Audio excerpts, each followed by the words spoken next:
Welcome one and all to the Cine Geeks podcast where movies, TV, and all things geek collide. I'm Roy, still joined by my lovely co-host Angela. Hello, hello, hello. Hey Angela. Hello, Roy, and hello, Cinegeeks. For today's episode, we'll be talking about a movie that's been delayed. Its release has been delayed twice.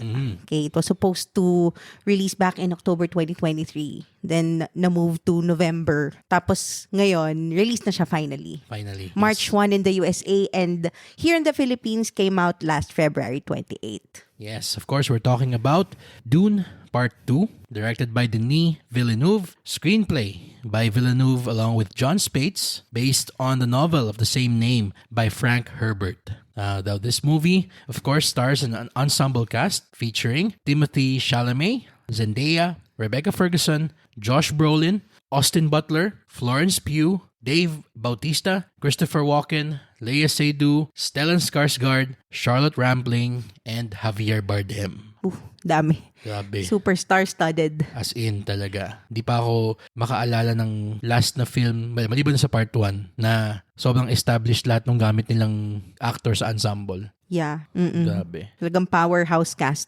Oo, as in. By the way, before anything else, we'd like to, give a shout out to our fellow Cine Geeks who have been listening to us and actively engaging with us, recently. Why did you get us started, Ange? Yeah, we'd like to say hello and a big shout out to Kevin Paulo or KP, who's been eagerly waiting for this episode. And thank you pala dun sa heads up about Evia Cinema, yung IMAX doon, kasi it's being renovated and mukhang mapapadpad tayo down south soon. Yes. Okay na daw yung IMAX theater. Just real quick, we're talking about this, yung phenomena na parang meron mga small squares doon sa screen ng IMAX nila na sobrang visible. And yung visibility niya mas heightened kasi laser yung projector doon. So, medyo kita mo habang nanonood ka ng Avatar na mayroong mga square-square. Kumikinang yung mga square. Anyway, next we want to give a shout out to Jory Lynn, one of our faithful likers on Instagram. Hi, Jory Hi, Jory Lynn. Of course, we'd like to say hello to Doc Fred Hauson or Hawson. He's listening to us to and from work now. Yes. By the way, he's one of the respected and isa sa mga tanyag na mga movie reviewers. Fred Said blog. Yes. Also, I think he writes for abscbn.com. Yes. Si Doc Fred. So, hello po, Doc Fred, if you're listening. Yes. And by the way, we also have Juan Miguel, also our follower on Instagram. Yes. Yes. Isa din siya sa nagsabi na excited siya to listen to what we thought about Dune Part 2. So, Juan Miguel, if you're listening, ito na. Malapit na nang magsimula yung review later on. Of course, next we have the Iprapke Buddies. You know who you are? Yes. Yung mga naghihintay din ng Dune. And we'd love to know what you thought about it as well. Kasi sabay-sabay natin itong pinanood during the advanced screening. Pwede natin ituloy ito offline. Yes. Yung ating discussion. Also, we'd like to give a special shout out to someone that we got to know during said premiere of Dune Part 2. Her name's Samantha. AKA Segunda Katigbak. Yes. Yan. And we just wanna say that we loved geeking out about Dune and the movie with you. Una pa lang nung nasa pila pa lang tayo. Grabe, oo. And then afterwards, nung nagtatry tayo mag-decompress lahat. Sobrang giddy pa din tayo eh. That's true. Para tayong mga batang kinikilig eh. Yes. Also, one last special shout out din pala to one of our original listeners, Alisa. Yes. Yes. All the way from Cebu. All the way from Cebu. Yeah. Yes. So, Alisa, if you're listening, hopefully you have seen Dune Part 2 and you can listen to the full episode na kasi medyo spoilery tayo ngayon.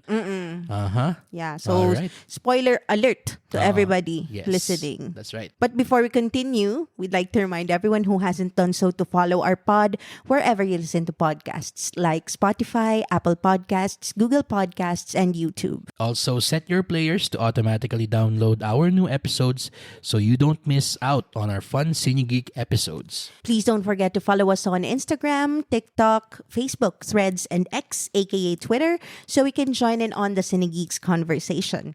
Also, visit our website, www.cinegeekspod.com, for the latest in movies, movie and TV news and reviews. Okay, with that out of the way, let's go ahead and talk about Dune Part 2.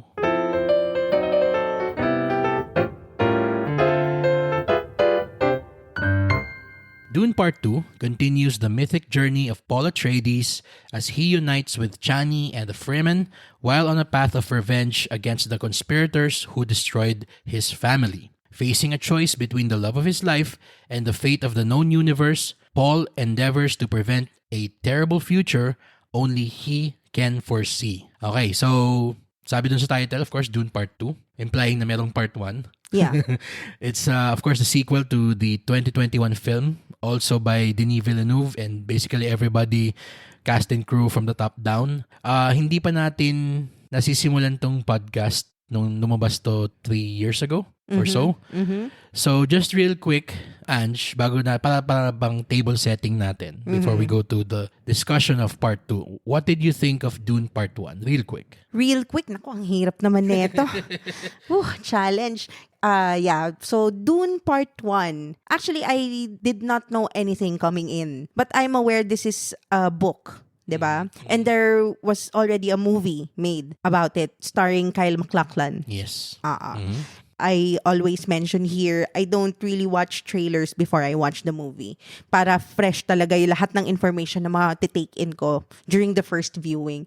So, ang masasabi ko sa first experience ko watching it was, well, ang pinaka-closest siguro na pwede kong ma-compare sa kanya was Star Wars. Pero Star Wars was very different. Mainly because ito talagang para siyang yung literal space opera.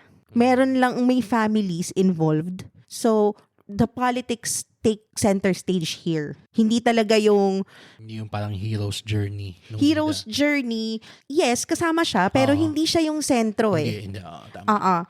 Yung first movie really took time in introducing all the pieces of the board. Yes. Hindi lang si Paul Atreides. Tama. As opposed to Star Wars na si Luke, kay Luke talaga nakatutok, 'di ba? True. So yeah, yun yung Dune Part 1. It's really getting to know all the pieces, all the characters involved, Yes. all the moving parts, and yung mores nung nung society na ginagalawan nitong mga taong to, nitong mga entities na to. Kasi there is also prophecy element. So, merong supernatural. Tama. So, hindi lang siya sci-fi. It's also May religious element siya, ganun. may religious element, meron ding society statement, ganon. And marami siyang sinasabi. And hindi pa talaga nag-propel yung story niya sa part 1. Parang nakilala pa lang talaga natin yung mga ano. Tama. How about you? Ako naman real quick. Kasi yung first time na pinanood natin to, yun pa yung panahon na, MECQ pa lang, no? Yung one seat apart sa sinihan, tapos face mask, face shield. Grabe, parang a lifetime ago. Oo. Kaya yung memory ko about Dune Part 1, with that in mind, sobrang ang hazy niya, quite literally and parang metaphorically. Kaya nga sobrang ganda nung nagkaroon ng re-release nitong part 1 last February 7 Yeah. in IMAX Theater. So parang nakakatawa kasi parang na-experience ko siya for the first time nung pinanood natin siya nung re-release, and sobrang nakaka-transport, sobrang transportative nung sine. In that, hindi siya tama kayong sa comparison mo about Star Wars. Hindi siya yung tipo ng scene na swashbuckling adventure. Hindi siya yung parang standard na movie that we've come to expect pag sinabing sci-fi. Yung meron tayong plucky na hero, mga bida, tapos may kalaban na kailangan talunin, tapos matatalo, ganun. Sobrang niyang place setting eh. Yun nga, it sets up the chessboard and tells you who the pieces are and where the pieces are placed. Napaka-landscape nung pagkakakwento niya eh. Oo, talaga. And it just brings you into this strange but very, very beautifully intriguing world of yung, una muna yung Caladan, dun sa homeworld ng Atreides, Atreides. yeah. And then eventually, nandun tayo sa Arrakis, doon na sa Dune, yung planet na yon, Yung Caladan, yung water planet. yung water planet. Water yung, world, yes. Yung distinction ng mga worlds na pinakita doon, sobrang, well, for the lack of a better term, parang may tactile element siya. Parang siyang nararamdaman mo tuwing nag-iiba yung setting eh. Hindi lang siya yung parang visual cue mo na katulad sa Star Wars na sa simula, sa spaceship tayo, tapos natatatuin tayo, tapos nasa Death Star tayo. Hindi, ito ay parang kahit ikaw pakiramdam mong lumipad ka mula sa Caladan papuntang Arrakis nung lumipat na sila eh. Grounded yung kwento. Yun din pa, oo. And along with that, yung visuals nung story na yung one thing that you can parang say na triumph nung Dune Part 1 and Part 2 to an extent is yung kanyang ability to, in terms of writing, na gawing streamlined or parang quote-unquote movie-friendly yung takbo ng kwento. Kasi although yung binabasa ko pa lang yung Dune, andun pa lang ako sa part 1 kasi ako personally, nagbabasa ako ng books na based on movies. Mas preferred ko na magbasa ng yung bang tipong yung imagination ko na meron na ng mga actors. So, mas madali siyang basahin yung parts hanggang part 1 para parang nanonood pa rin ako ng sine. Parang you read it in their voices. Exactly, oo. Tapos, ang daming mga side plot na tinanggal na. Ginawa ni Villeneuve tsaka ni Jon Spaihts na sobrang linis ng takbo ng kwento. Although, tama ka na hindi pa rin siya yung tapos na kwento. Yeah. Oo.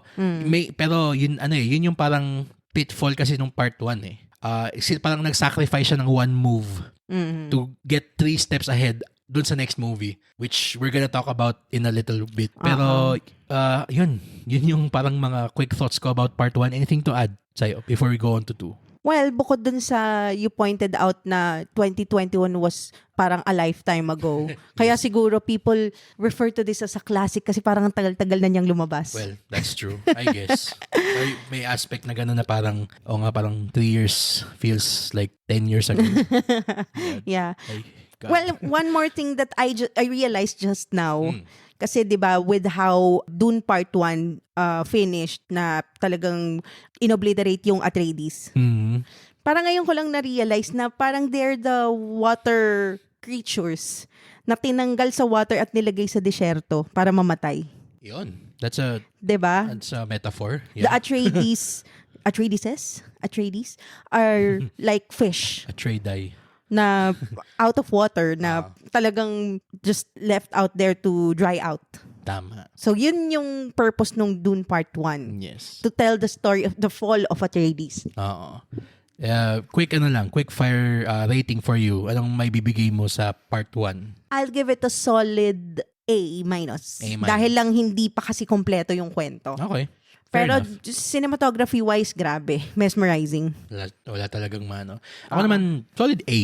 Yun. Kasi, grabe yung, even ako personally, even though, yun nga, hindi siya kompletong part ng kwento ng buong Dune, na may part 1, part 2, sabi pa nga daw hanggang part 5 pa to. Wow. Wow. Ganun yung strength ni Villeneuve dun sa pagkakagawa niya ng sine. Naparamdam niya, for most, na this part 1 was a complete movie. Even with its lack of narrative satisfaction. Dahil dun sa, primarily because of the strength of the writing, acting, Diyos ko Mariosep, feeling ko, mas acting Olympics yung una kaysa dito sa pangalawa. Although, may mga parts, we're gonna, we're gonna spoil them kung ano yung, mas madami yung competitors doon sa acting Olympics sa una. Yon. Parang mas madami sa 2. Mas madami dito. Oo. Okay, sige. Well, with that in mind, let's just go right ahead to that. What did you think of Dune Part 2? Shucks, where do I begin?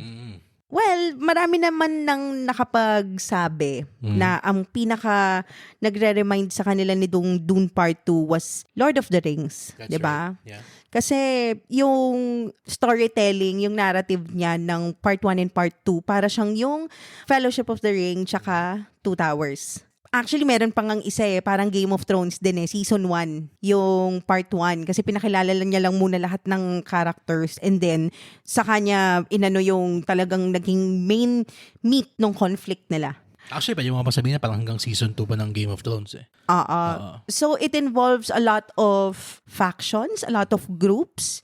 Meron pang mga Bene Gesserit. Yun. Tapos meron pang mga new faces from the same family tree. So yung mga Harkonnen may bagong characters, yung we're gonna get to them. tapos yung mga Fremen, marami din. So ang dami talaga, and you feel that the world is very much lived in. Napaka-immersive niya. And I love na yung mga characters niya sobrang flawed. Walang kahit sinong may high ground, high moral ground. Lahat sila may issue, lahat sila may agenda. 'Di ba? Kahit sabihin mo pa yung mga pinaka quote-unquote, may konting morally upright standing. May agenda din sila eh. Yung iba eh. Even the religious sects, meron ding agenda. Basta lalo sila, oo. So, parang nagbibigay siya sa akin ng impression of Shakespearean or Greek tragedies. Yes. Ganon. Especially involving politics and family. Yun. Yun. Ikaw naman. Ako, gusto ko yung sinabi mo tungkol dun sa yung napaka-gray ng lahat ng characters. Walang may moral high ground. Kahit sabihin natin na yung mga ibang character dito na sila yung pumapapil na parang moral compass of other characters. Now looking back at it, you can see that even they have their own agendas na sabihin natin hindi aligned dun sa gustong gawin ng mga bida or ng mga larger groups. Pero yun nga, it parang it complements the lived in element or aspect of this world na it feels, although everything feels and looks and sounds alien, these characters, these archetypes are enduring eh. And sinabi mo nga na yun nga, they remind you of elements of yung mga Shakespearean or Greek tragedies. Ito na, we're gonna dive into spoilers na. If you've read the books, you know that things are not gonna end well. Pero ang ganda na kahit hindi pa niya kinikwento, para dun sa mga hindi nagbasa ng libro, napaparamdam niya dun sa audience yung undercurrent of tragedy that is permeating everything. Yes. Kasi kung dun sa Dune Part 1, yung tragedy niya is very, ayoko sabing surface level, sobrang parang traditional, yes. Oo. Na talagang merong winipe out na isang family na sobrang honorable and principled, kaya kailangan nilang mawala sa eksena. Oo, yung ganon. Pero dito kasi sa 2, yung undercurrent of tragedy niya is more of, alam mo yung mga parang pinapabasa sa atin ng mga Greek tragedies in high school, parang yung mga Oedipus Rex, ganon. Not necessarily exactly that story. Yes. Pero you know na, well, primarily because sinasabi ng teacher natin, okay, this is a tragedy, ganyan. Pero kapag binabasa mo yung kwento niya, the story gives you hope na sana things end well for the protagonist.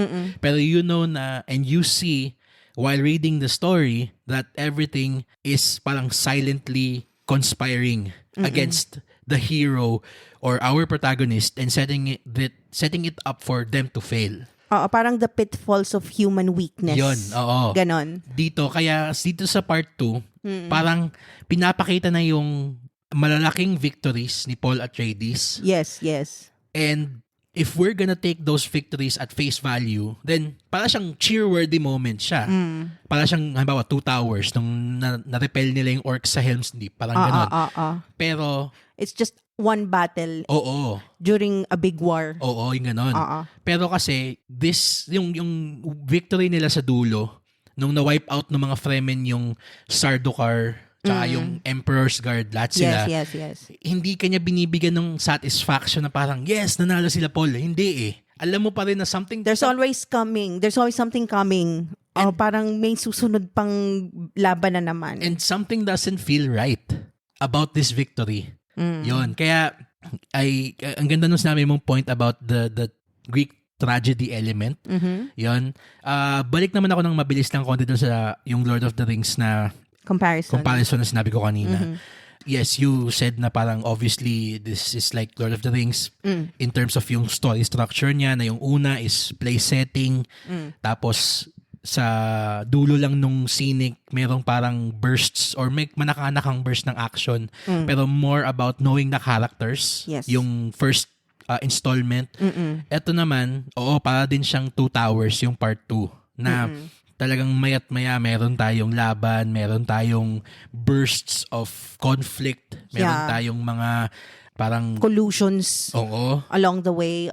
Mamimit natin yung more chess pieces like you were alluding to, si Fade Rautha. Yan. Tsaka yung isa pang Bene Gesserit, si Lea Seydoux. Magka-come into play yung plotline niya further along. Yes. 'Di ba? Sa Dune Part 3. Part 3 yung si Maybe, Margot Fenring, si Lea Seydoux. Yun, Tinake niya yung foundation na ginawa ng part 1 in terms of the characters and the world that it built. Hindi na niya ginawa yun eh. Sobrang ang confident niya doon sa work na ginawa niya in part 1 na it didn't need to stop anymore to recap. I mean, this is not a knock on the movie that you saw a few weeks back, yung Demon Slayer. Pero kasi yun yung structure ng anime movies. Na, if I'm not mistaken... 3/4 of the movie was a recap and then parang the last quarter of the movie, yun yung dun sa bagong chapter or sa bagong arc. So yung parang tipong yung Ashira training, tama ba? Yun na yung parang the last quarter of the movie. Yun. So ito, para siyang dinu away with niya yung simula na intro or parang getting the newbies back or caught up sa story. Yung parang exposition dump. Talagang boom, bigla na lang siyang, ano ba yung first scene natin dito? Pagkatapos nung kay Irulan. It jumps off from the ending of the first movie. Yung nandun sila sa desert tapos parang yun yung parang tinake in sila kasi natalo niya yung isa sa mga Fremen. Si Jamis. In a duel. Yun. So that was, yung first scene ng Dune Part 2 was immediately after that. Yan. Tapos, ang pinakita na agad na yun, tinatakasan na nila yung mga Harkonnen troops na humahabol sa kanila. So talagang, I mean, some people might not like na it doesn't hold the audience's hand, especially yung mga taong manonood nito na hindi napapanood yung part 1. Ako kasi, I appreciate it personally when a movie respects an audience's intelligence enough to challenge them to parang, hey, this is part 2. You have to watch part 1 first. And then, yung reward na ibibigay niya, yung satisfaction of parang slotting you into the story right away, yun yung... Very much worth it. Oo, true. Ikaw, you said na kanina, habang bago tayo mag-record, yung talagang nag-stand out pa rin sa'yo was the sound design. Yeah. Yun. Kasi, one of the things talaga for me personally na ma-feel ko yung isang movie is kapag yung sound takes me in that world. Parang it transports me there. Parang I have to feel like nasa loob ako ng mundo na yon. And that's what the sound design did for me. Okay. Alam mo yung talagang yung pag-ugong nung bass nung kapag lumalapit or lumalayo yung helicopter or kapag nagko-close in na sa kanila, yung rumbling na yon na mararamdaman mo na parang andun ka. True. Nakakakilabot kasi siya. So it's a very visceral thing that sound gives you. Oo especially when you're watching this in IMAX. Especially if it's a different world than ours. Yun. It has a very different set of physics. Yun. Tapos, nasa disyerto siya. Alam mo yung pakiramdam na sa tunog pa lang at saka sa cinematography, parang maiinitan ka din kapag nasa disyerto yung scene. Alam mo yung ganong psychological or mental effect nun sa katawan mo, physiologically. Napaka, niya it makes you feel things talaga. It's an immersive experience. So, part pala nung by design pala nung premiere na nakapatay yung aircon. May na yung aircon sa IMAX sa Kasi, Mega Mall. Para ma-feel mo na nasa disyerto ka din. Thank you, SM. Pero kasi, for the experience. Di ba nga, I'm no scientist ha. I'm no expert in this. Pero, di ba nga yung ASMR, it gives you physical reactions. Di ba? Ang sound is very powerful. That's true. So, yung sound design nitong movie na to gave me that.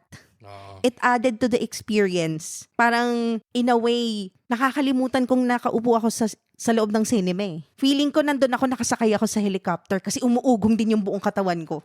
Ganon. That's true. Yung visuals of the two films so far. We've talked about it online, offline, in detail with friends. Pero yun tama kayo, sobrang underrated element nung pagkakagawa nila nung tunog na umuugong that just, makes you feel na pag halimbawa yung andun ka sa ornithopter, na parang andun ka. Yun ba yung tutubi helicopter? Yung tutubi, yung parang helicopter na mukhang tutubi. Oo. Oo, yung mga ganun. At ito, lalo na yung, halimbawa, yung sandworm na lang. Yun. Isa pa din yun. Diba? Yung yes, visually, it stuns you. Especially yung part na yung tinuruan na, yung parang final exam na ni Paul sa pag-ride ng sandworm. One of my favorite parts of the film. Yes.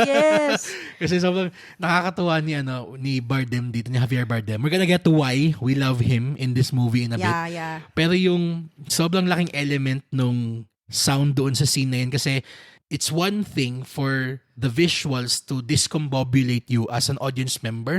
Kasi parang nararamdaman mo parang pati yung sand umaano sa mata mo. Yun. Pero yung tunog na yung nagbabrush against you in all directions yung buhangin. Kasabay ng visual na yung swooshing sound na yun. Ang sarap sa parang feeling mo, parang kung saan-saan din humahagi sa'yo yung sand. It gets everywhere. Exactly. Another galaxy far away. Yeah. Pero yes, it does make you feel like that. Especially and siguro it also adds to the catharsis that you feel. Hindi nga isang beses, ang daming parang sprinkled siya towards so many points in the movie. Yun, yung part na successful si Paul sumakay nung sandworm. Pag nadinig mo na at nakita mo nang nakaahon siya, parang pati ikaw makakahinga ka na ng malalim. Yung ganun eh. May relief. Oo. True. Not only that, just to add to the sound design, kasi sobrang important part of the story din yung voice. The voice.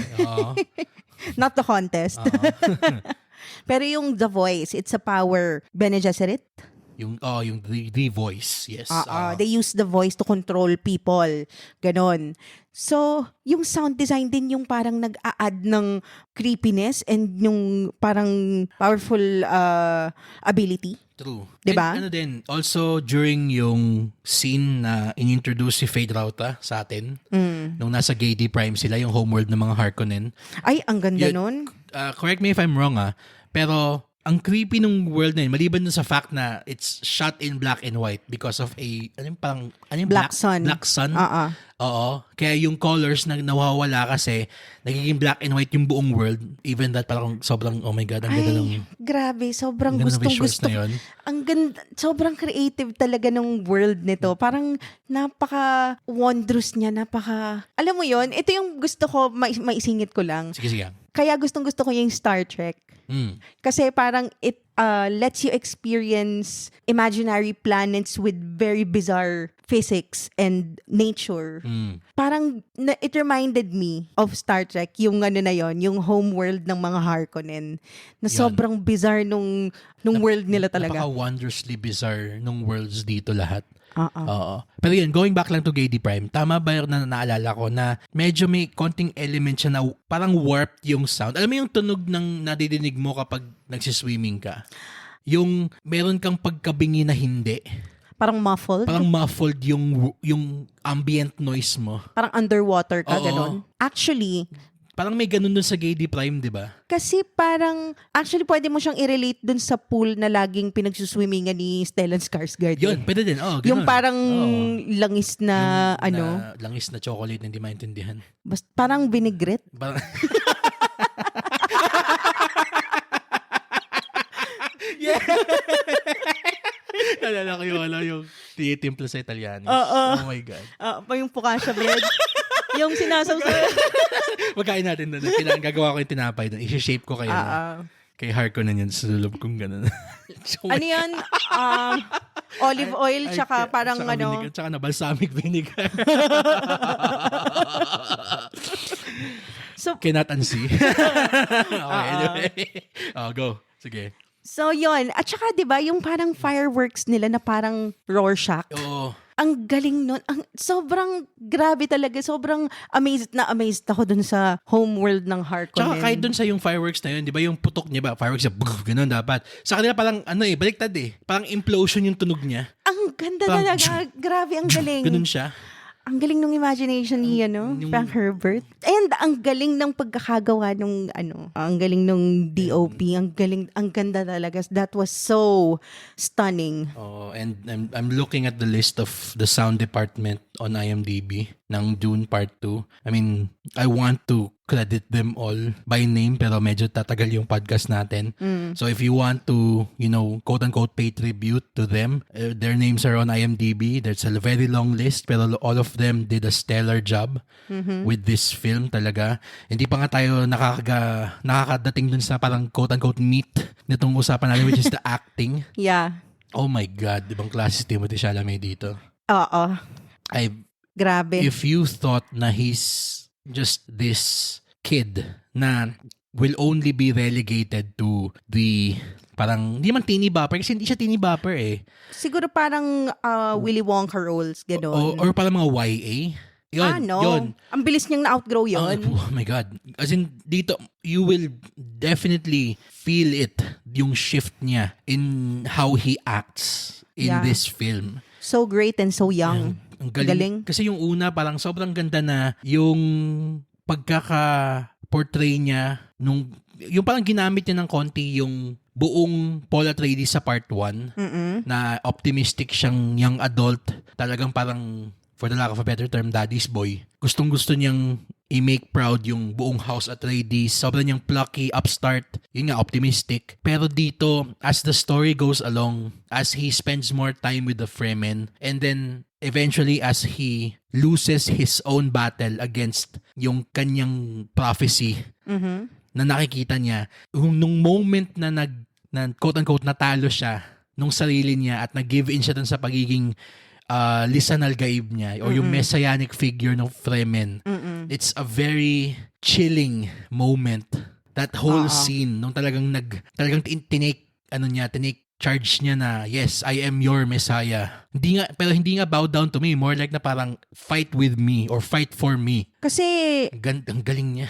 Grabe. hindi niya din kasi, pinakita din naman na medyo reluctant siya sa umpisa. Well, yun yung palang first half or so. Nagsa-struggle din siya dun sa ganon. True. Para siyang it reminded me of Attack on Titan.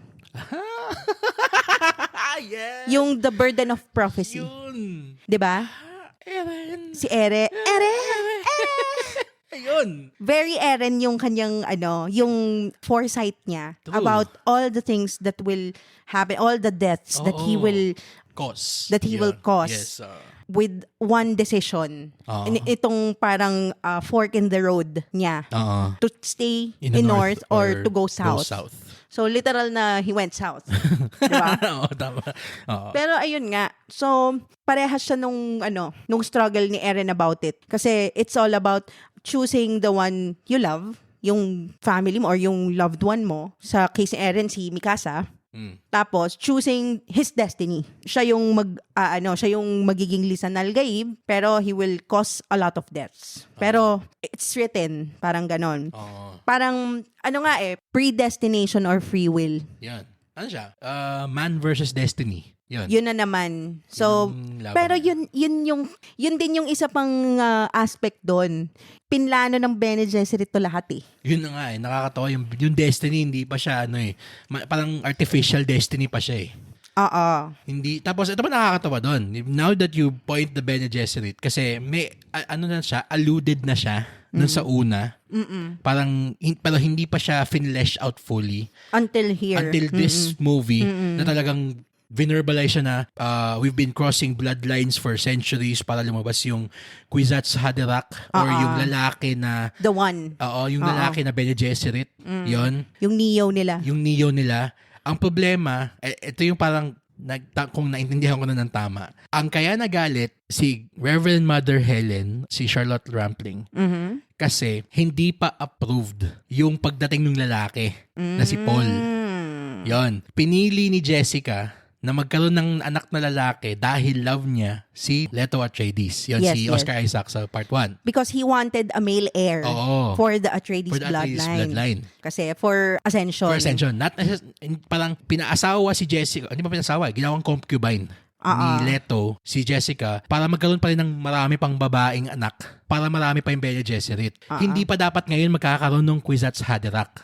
Pero dahil sinuway ni Jessica yung utos ni Reverend Mother Helen na nagkaroon ng lalaki, minaniobra nila na pinapunta nila ng Arrakis yung Atreides family para maubos yung si Jessica, si Leto, si Paul para yung plano pa rin nila yung matuloy. Ngayon, ang hindi nila na foresee, nag-survive si Paul at si Jessica.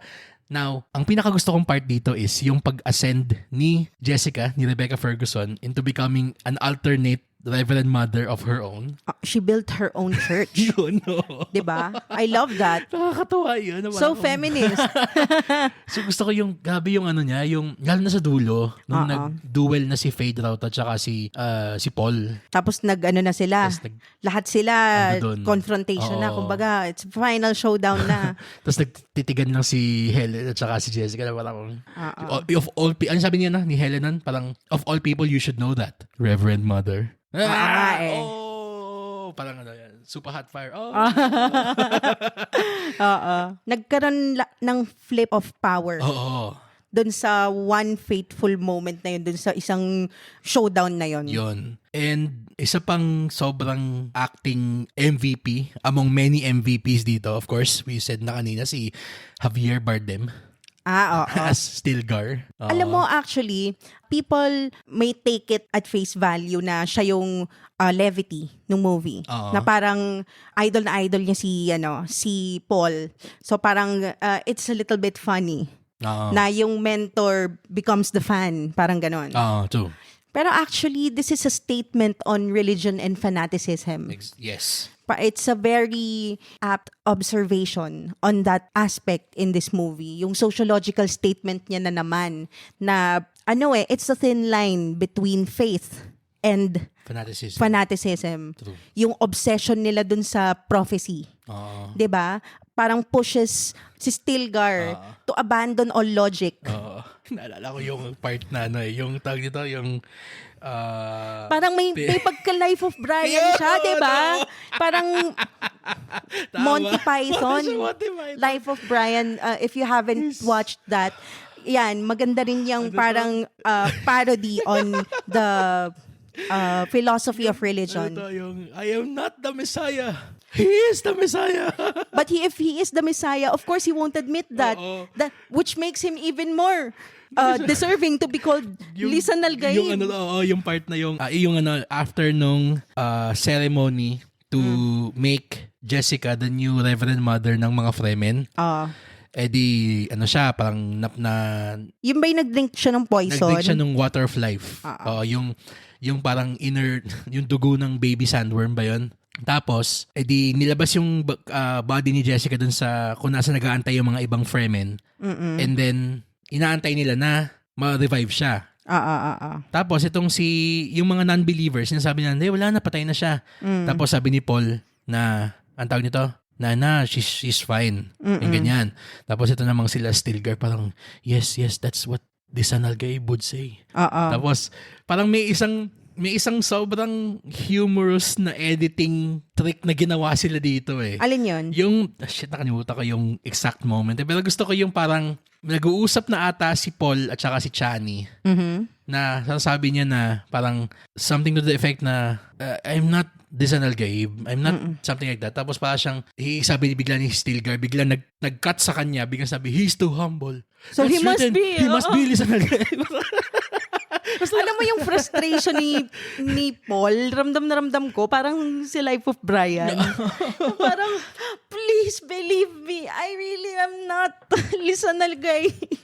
Parang kahit anong sabihin niya, no logic can convince a fanatic na hindi totoo yung pinapaniwalaan niya. Parang, yung mga taong nakakakita ng pattern dahil gusto nilang makakita ng pattern. True. Parang ganon. So yeah, ang ganda nung depiction nun in the character of Stilgar. Beautifully portrayed by Javier Bardem. Super. At saka yung lalo na yung pagdating nun sa dulong part, ang costumes kasi ng Fremen is dapat papatayin mo yung leader to ascend to their spot. Pero si Paul, dahil nakainom na siya in later part of the movie, nakainom na rin siya ng water of life or yung blood ng sandworm, na-amplify na yung kanyang time and space omnipotent powers.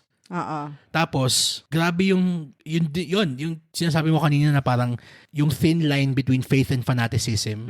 Talagang inobliterate ni Paul dun sa part na yun He redefined it. Yung sinabi niya yung lahat ng mga innermost prayers ng mga tao, kahit yung mga parang high priest, napaluhod na lang sa kanya Ganun siya ka-powerful Ganun talaga. siya ka-powerful. Tapos, ganda nung inversion nung sa simula na parang, funny, parang levity yung fanaticism ni Stilgar. And then at that point, later on, it just became nung inabuso na ni Paul, pathetic, naging, no? Naging parang sad and pathetic na siya na parang, asan yung Stilgar kanina na I give you the moisture of my body. Anyway, ano pa ba yung doon? Of course, Austin Butler. Yeah. My God. I mean, from Elvis to this. Oo. No eyebrow, no hair. No hair. Yun yung biggest na parang concern ng lahat ng tao. Yung alopecia niya? Hindi naman yun. after Elvis na, paano niya masished yung kanyang Elvisism. Kasi itong si Kuya, masyado naman yung method yung kanyang pagiging Elvis na wala na yung tapos na yung sine, method pa rin siya. Sobra naman. Pero I would like to think na nakatulong sa kanya tong role na to. Kasi ito yung parang super anti-Elvis. Yeah. Kasi yun na nga, sobrang, wala nga siyang buhok, wala siyang kilay, lahat. Tapos po siya may alopecia na, nakalbo. Pero, medyo nakulangan ako sa nung parang may promise na, he's a psycho. Parang I was expecting something to the effect of parang yung performance ni Nicholas Hoult sa Mad Max Fury Road. Parang ganun siya ka-unhinged. Yes. Parang I yun agree. yung parang in my mind, dahil sa itsura niya, yung parang demeanor niya. Parang, pero kasi he was very much in control. 'Di ba? Parang mas, pa nga siya voice of reason siya sa mga Harkonnen Tapos meron pa siyang high moral sense, 'di ba? Yes. So parang True. hindi naman yata siya psychotic. Katulad ng sabi ni Florence Pugh. I would like to think na sociopath siya. More calculating. Than psychopathic. Oo, calculating siya. Kasi I would like to think na hindi naman tanga si Vladimir Harkonnen para gawin siyang governor ng Arrakis itong si Feyd Rautha. Kasi ito din, minor spoiler, spoiler. Eventually, nananalo yung mga Fremen against the Harkonnen under yung kay Dave Bautista, si Raban. So, eventually, napuno na si Vlad. Pinalitan niya si Raban with Feyd Rautha. And nung siya yun naman yung pumalit doon napakita na mas siya yung competent na Harkonnen. Parang ang mas mas unstable pa si Batista kaysa sa kanya. True. Mas si Batista yung psychopath. Kaysa kay Feyd. Si Feyd sociopath. Sociopath siya. Siguro feeling ko kaya siya kasi pagkata sinabi ni Florence Pugh, si Princess Irulan, na psychopath siya, nag-cut siya directly doon sa introduction ni Feyd.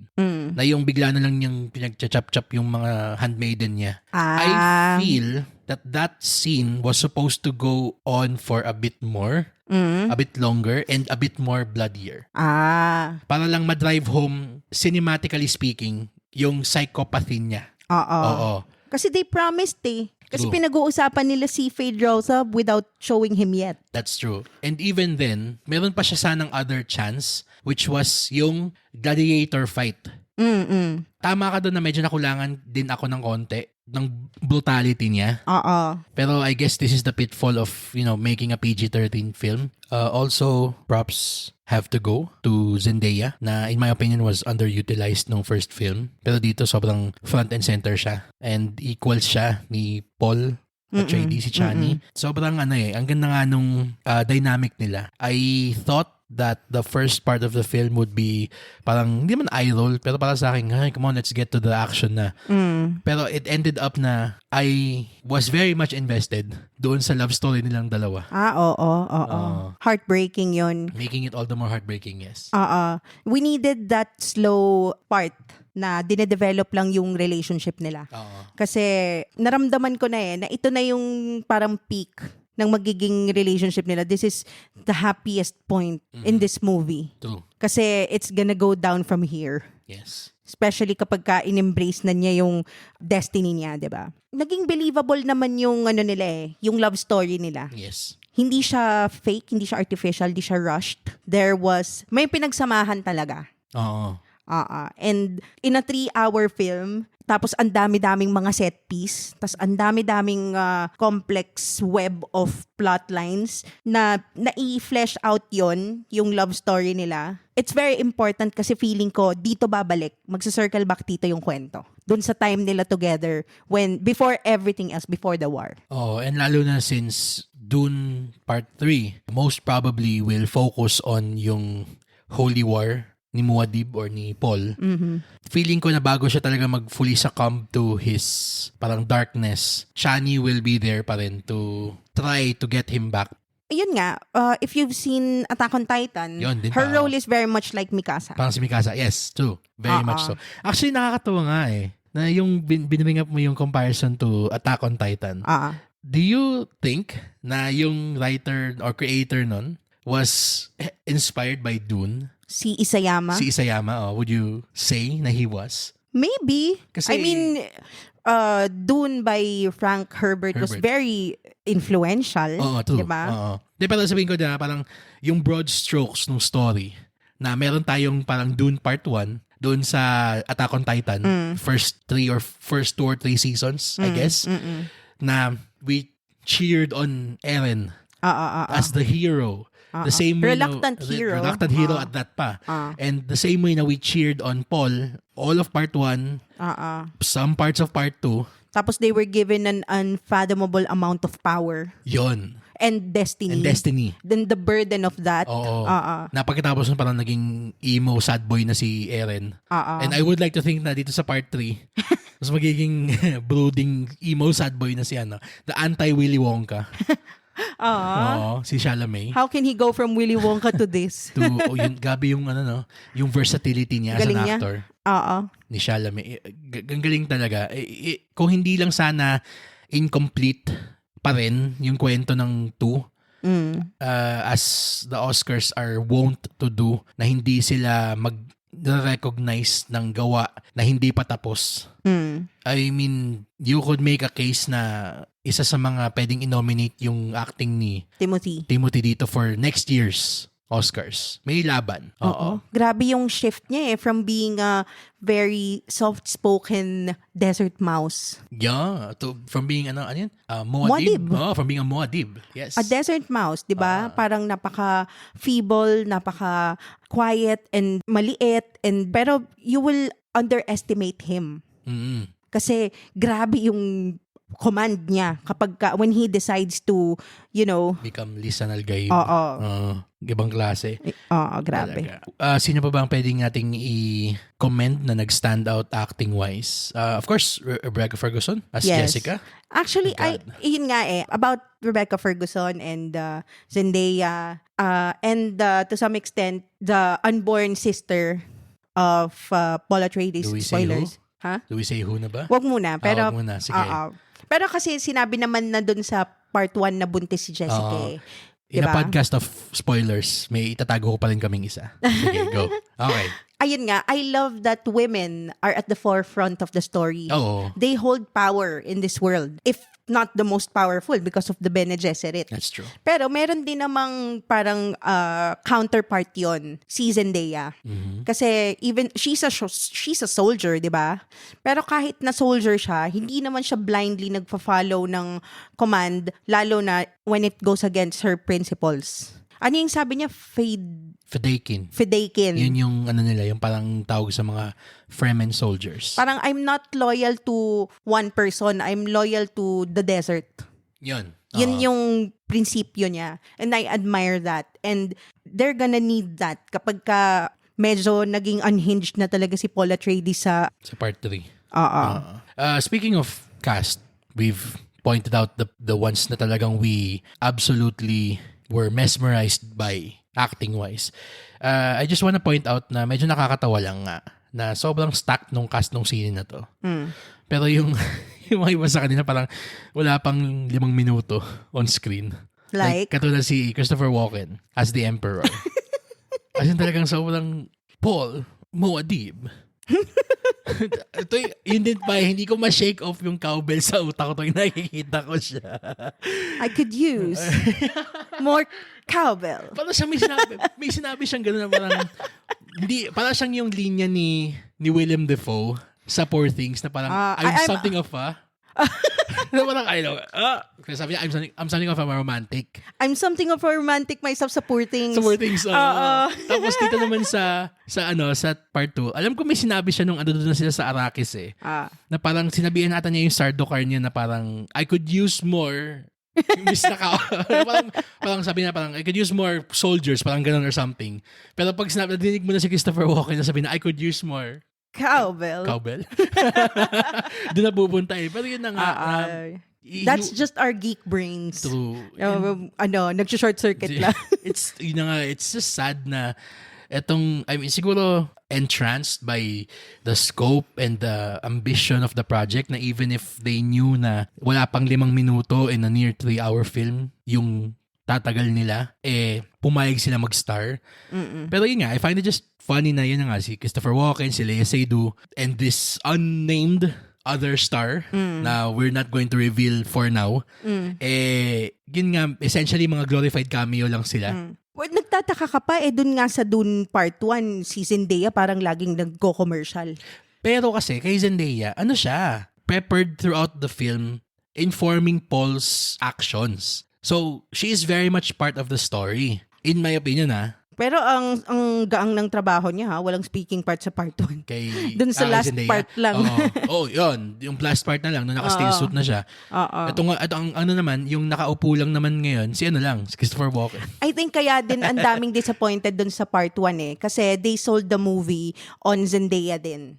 Tapos biglang puro panaginip lang si Zendaya. Parang Madam Web. Shout out to Leo. And to Mark of Maganda Ba Movie. Yes, yung mga talagang sobrang Madam Web fans dyan.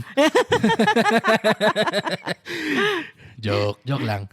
Well, let's focus naman on the work, the craft behind the camera. Kasi no matter how stacked your cast is, no matter how good the writing is, kung walang talab yung director mo, crew mo, etc. Wala pa rin yan. And again, we are treated to the wonder of Denis Villeneuve's work. Yes. Ibang klase talaga siyang director. Yes. I think I remember saying something to you after we watched this na Denis Villeneuve is Christopher Nolan with more heart. Yeah. Yan. Na kung kay Nolan, puro mga stoic, cerebral, na mga protagonists yung nasa scene niya. Dito naman kay Villeneuve, andun pa rin yung sense of scale and epicness. That's a word. Epicity. Kahit Epication? Kahit dun sa mga smaller scale films niya. Like Nolan na yung mga The Prestige, ganon. Pero ang difference naman sa kanya dito is yung mga protagonists niya are wounded, flawed people that aren't afraid to be human. Yes. Yan. Ano pa bang ibang Villeneuve? Yung Arrival, yon. Although, well, sabihin natin na parang mga adapted work na usually yung mga ginagawa niya lately. Pero iba pa rin yung magiging interpretation ng director eh. Oo. It very much still informs how he would show these characters on screen. Exactly, Iba naman yung nasa book eh. Sa book, yes. And we've heard it from book readers din ng Dune na iba yung pagkakasulat ng mga characters dito kumpara sa Dune. If anything, in-improve on pa ni Villeneuve and Spates. Yes. Yung yung characterization nila. And mas informed yung actions nila. Like, another of Villeneuve's protagonists, yung si Kay ba yun? Sa Blade Runner 2049, si Ryan Gosling. Yes. Yun. feeling ko na kung si Nolan ang gumawa nung 2049, sobrang stoic all throughout ni Ryan Gosling. Cold and calculating. Cold and calculating.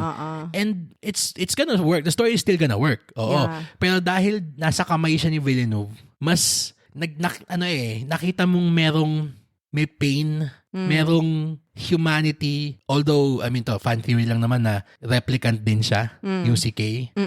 Pero, Di pa ba siya, hindi pa proven ba yun? Na replicant din siya? parang inano na yun eh. Doon sa dulo, di ba? Implied. Di ba, ang sinabi, ang akala nga natin siya yung anak ni Harrison Ford. Oo. Tapos bigla may switch out, may fake Oo, out parang na. meron palang parang safe house, no? May mas, na-meet na pala natin before pa. Yung anak talaga ni Harrison Ford na replicant human.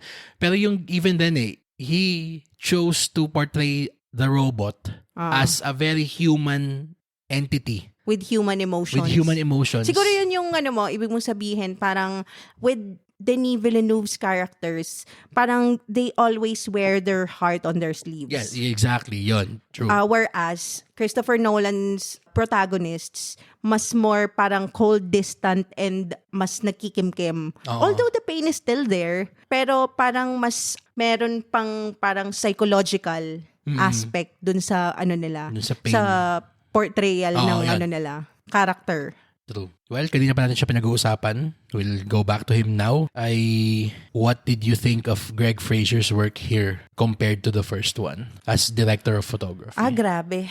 Parang, alam mo, mayat-maya, hindi ko mabilang yung moments na napapatigil ako to just gasp at the sight of what I'm seeing on screen. Sobrang parang napapatigil talaga ako, and say it out loud ha, hindi ako pala salita sa sinehan. Pero talagang napapasambit talaga ako na, wow, ang ganda. Wow, ang ganda talaga. Oo. Wow. Wala akong ibang descriptor. Naalala ko yung scene na lumabas doon sa sandstorm, yung tatlong sandworm. Nung kinakalaban na nila yung mga Sardaukar. Actually, hindi ko nga, parang lahat Lahat maganda. Kahit din yung yung pagkaka-frame niya, yung pagkaka-compose niya ng shot. Kasi pwede mong maraming mga ways na nagde-develop ng scale yung mga director Like for example, let's say sa Lord of the Rings, Peter Jackson uses sweeping shots. Kung gusto niya ipakita yung dami ng crowd, ng yung mga army, papadaan niya yung camera sa ibabaw ng army na parang drone shot Parang panorama, gano'n. Oo, parang panorama. Dito yung na-establish ni Fraser yung sense of scale ng army ng Fremen sa dulo. Nung sinigaw na ni Paul yung Long Live the Fighters. Ang ganda ng composition niya na parang merong 1,000,000 Fremen sa harap niya. Tapos yung scale ni Paul na ang liit lang na ganun. Tapos yung tinaas niya yung sword niya, yung blade niya. Oo. Tapos lahat sila biglang taas din silang ganun din sabay-sabay. Yung ganung napaparamdam niya sa'yo yung both the grand scale of things juxtaposed with the intimacy of yung forefront or yung foreground nung scene na yun Kasi kitang-kita mo yung ang dami nakasunod pero in full focus pa rin si Paul It doesn't lose sight of the one figure that they all follow. Yes, that's true. So parang this is not just to set up the next action piece. Oo. Parang very much still point the director is trying to make. Yun. 'Di ba? Kaya ang ganda ng collaboration nilang dalawa kasi yun na nga Villeneuve imbibes his stories, however cold and distant they may be, with some level of heart. Tapos pinarisan mo pa siya ng DP katulad ni Fraser na kayang-kaya niyang mag-present nung epic scale along with yung intimacy of the subject on the foreground. Kasi hindi lang ito yung kanyang best work in my opinion. He did Rogue One. Oh my God. He did yung Batman ni Pattinson. And he did The Creator. Grabe. Puro mga emotional epic scale na mga yung movies about human nature. Yung nare-retain niya yung wonder with his gaze as the camera. Kasi ito especially dun sa part nung final exam quote unquote ni Paul nung pagsakay nung sandworm. pwede mong ipakita na sobrang static shot lang ng disyerto eh. Pero sa kanya, kinakat to cut niya from a big shot, tapos ipapalit niya bigla doon kay Paul na talagang sobrang... Yung splashing yung sand. Oo. Tapos ibabalik niya bigla doon sa malaki. Seeing yung effect nung splashing ni Paul on the sand doon sa maliit na part na yon. So, hindi pa rin nga nawawala. Tama kayo sabi mo, hindi nawawala yung focus doon sa subject of whatever we're looking at. And then, babalik doon sa malaki kasi yung next subject na natin is the sandworm itself. Tapos pati yun, na pag-mix niya na okay, meron tayo dito Paul Atreides na sobrang liit and then this sandworm na sobrang gigantic. Pero... yung contrast nun. Oo, pero yung contrast niya doesn't feel jarring. If anything, pa nga sobrang parang they're meant to be together in that scene. Yung contrasting element na may sobrang yung desert mouse and then the sandworm. Parang... ang ganda nung metaphor lagi ng mga shots niya. Parang it's not just to stun you with its beauty, but it says something. It adds to the story. It adds to the characterization. Parang nagbibigyan niya palalo ng layer yung character ni Paul or whoever is on screen. True. I love nga na nung time na namimili na si Paul about what to do next. Sila ni Chani, nag-uusap sila dun sa desert, nakaupo sila. Tapos, ang backdrop nila was the sunset. So, parang, it symbolizes parang the end of their happy times, parang ganon. The end of their love affair na it's gonna go down from here. Diba? Yung Tapos na to, parang everything is gonna change after this. Yun, yung ganon. Ang ganda ng example na sinabi mo, kalimutan ko na nga yun eh, yung ganong, the intimacy again, I'm gonna keep on saying this again and again, pero he goes back to painting a picture of intimacy against grand scale. Yun yung galing ni Greg Fraser. Ito lang, masabi ko lang na mabilisan na gusto ko sana sabihin sa'yo nung na pinapanood natin pero takot ako baka sipahin ako ulit nung nasa likod ko, sing ingay ko na. Pero hindi naman tayo maingay. Sorry po, dun sa, if you're listening, I apologize if I was noisy. Anyway, gusto ko sana i-point out sa'yo nung nanonood tayo, yung mas lalong na-accentuate yung pagiging parang H.R. Geiger. I don't know if you're familiar with him.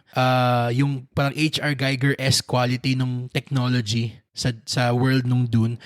For those of you who aren't aware, si H.R. Geiger, siya yung painter slash concept artist na gumawa nung parang visuals ng Alien. Oh, practical effects? Not necessarily. Yung parang, kung ano yung design, language niya ba? Okay. Yung sobrang alien na technology, futuristic, pero curves, kurbada yung niya. Yung parang unnatural na kurbada. Okay. At siya yung nag-design ng alien mismo, yung ganon. Kaya yung part na merong hot air balloon na dinala yung parang pang-scour ng desert para sa mga Fremen. Yung para sa spice? Yung para sa mga, hindi nga spice na, di ba? Hindi na nga sila nagano ng spice eh. Hinahanap na lang nila yung mga Fremen ngayon eh. Yung may gumagano na parang bibig.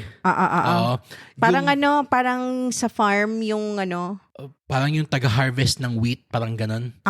Oo, yung ganon. Yung kanyang accents nung machine. Yun. Meron siyang brutalistic element pero mas parang konting nagpasok sila ng H.R. Geiger-isms na curves. Dito, na yung mga kurbada na parang ang jarring tignan katabi ng brutalist. Yung mga talagang bloke-bloke. Pero para siyang yung nakukuha mo yung feeling pag yung pinapanood mo yung Alien dati. Napaka-otherworldly. Yun. Oo, napaka-otherworldly. Ang ganda na. Xenomorph. Yun. Lalo na yung mga Harkonnen sa Gedi Prime. Oo. Yun talaga sobrang, sabi ko, I wanna stay in this world. Alam mo yung nakakatawa kasi parang pwede mo gawing tawag dito, pwede kang gumawa ng case na yung mga engineer dun sa alien world, sa Prometheus. Oh my God. Yung mga Gedi Prime na pala sila eh. Kasi kamukha nila, di ba? Pero gusto ko talaga yung yung kapag na-expose sila under the black sun, nagbabago yung nila. Yes. Sige, go. Parang negative. Na biglang flip yung color ng damit nila. Gusto ko yung pinaka-best example niyan is yung, di ba, dumating na sila Reverend Mother Helen dun sa Gedi Prime kasi papanoorin nila si Fade. Tas Doon sa ano, birthday gladiator, ano niya. yung birthday bash niya. Ah. Pinakita doon sa loob nung parang, yung likuran nung parang box na kung saan pumasok yung mga Bene Gesserit. Kita mo yung itim, yung tela nung damit nila. Bene Gesserit eh. Diba? Pero nung naglakad na sila doon sa forefront, dahan-dahang nagiging white. Yung damit nung nung everybody involved. Parang nag-negatives, no? Ang galing. Ang ganda niya kasi kahit yung design language niya, yung ganong intentional use of color and light furthers the story eh. Kasi And sound, ha? of course. Do not forget na of course. every planet or every group or faction or family or kingdom, Oo. iba yung Iba sound. yung sound nila. Iba yung music na piniplay. So talagang ma-feel mo na, okay, we're in a different world now. Yan, true. Yung sobrang, sabi natin basic siya, na parang film 101 na show white-clothed individuals as good, black-clothed individuals as bad. Pero yung ganun na, the Bene Gesserit black, alam mong nefarious na sila. Tapos coming into the light of the black sun, bigla sila magiging white. Na yung mga ganung non-verbal script flourishes. Sobrang nakakakilig. Makita. Parang it trusts the audience to interpret that Yan, exactly. however they feel like, di ba? That is very true. Yun yung beauty ng gawa ni Villeneuve na hindi niya ginagawang bobo yung audience niya. Grabe. Talaga. We have been talking about this for an hour, pero parang ang dami pa nating di napag-usapan, no? I know. Oo nga no. Tama. Parang, hindi pa nga natin napag-usapan yung final quote-unquote battle. Yung mala Helm's Deep na sugod nilang lahat na Fremen. Oh, and by the way, yung parang last duel, ano daw yun? Filipino martial arts. Ay, ano nga ba yung Kali. Kali? Oo. Filipino yung nag-train sa kanila kay Austin Butler tsaka kay Timothy. Kali. Arnis. Yung parang knife fight. Arnis. Kasi any weapon daw can be used. Not just knives. Pwede ring sticks, pwede ring swords, whatever.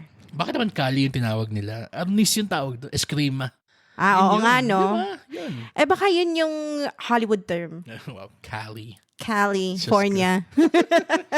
Pwede namang Arnis. Arnis? Wow. Eskrima. Scrima. Eskrima. Pero yun, proud to be Pinoy moment. Wow. Yay. Ibagay mo yung bandila. Kahit 2 minutes lang dun sa laban na yun. Wow, okay. Arnis. Whew. Anyway, I mean, tama ka. We have, I think, covered all that we want to talk about or can talk about without giving out the full movie kasi We haven't. Believe us. We still want you to experience this in all its glory. Pero is there anything else na wala dun sa sa notes mo na gusto mo pang idagdag talaga? Well, very complicated na kasi pero yung politics niya. Siguro mas siya, especially yung part with Florence Pugh.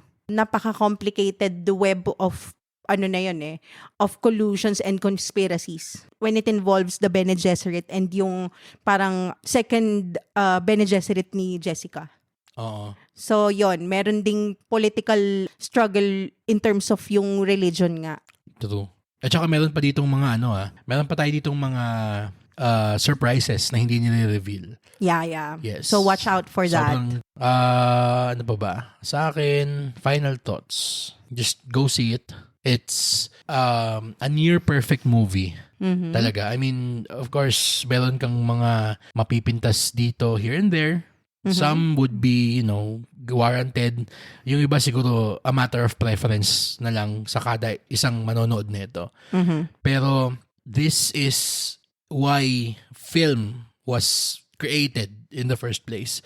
Yung medium of cinema na it's meant to transport you. It's meant to evoke a sense of scale na we don't see in real life. It's meant to bring you to worlds beyond your imagination.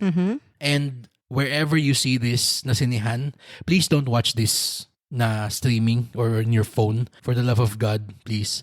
You can watch Dune 1 on Dune Netflix. 1 on Netflix para habulin. Pero itong part 2, kahit whatever cinema fits your budget, please see this in the cinema. Kasi talagang the sense of scale, the wonder, the awe na mai-impart ng sine to to you as the audience member will be more than worth whatever price of admission you're going to, shell out. If you are fortunate to have enough extra, we highly, highly, highly recommend you springing for an IMAX ticket. Kasi talagang sa IMAX, this movie was meant to be seen in IMAX. Talaga. Yung Agree. Parang nagmumultiply by 100 yung sense of scale niya dahil lang nasa IMAX siya. Yun. Kasi na pinanood ko recently yung Dune 1 dito sa atin, yung Blu-ray na sa TV. Oo, nakaka-excite pa siya panoorin, pero iba yung aspect ratio, ang laking bagay ng aspect ratio dun sa kapag ini-evoke, nagtatry na mag-evoke ng yung grand sense of scale niya, na pag sa IMAX, yung punong-puno yung screen, talagang you're in another world, talaga. If there was a movie that represented yung slogan ni IMAX na watch a movie or be part of one, ito yun. ito yun. Talaga.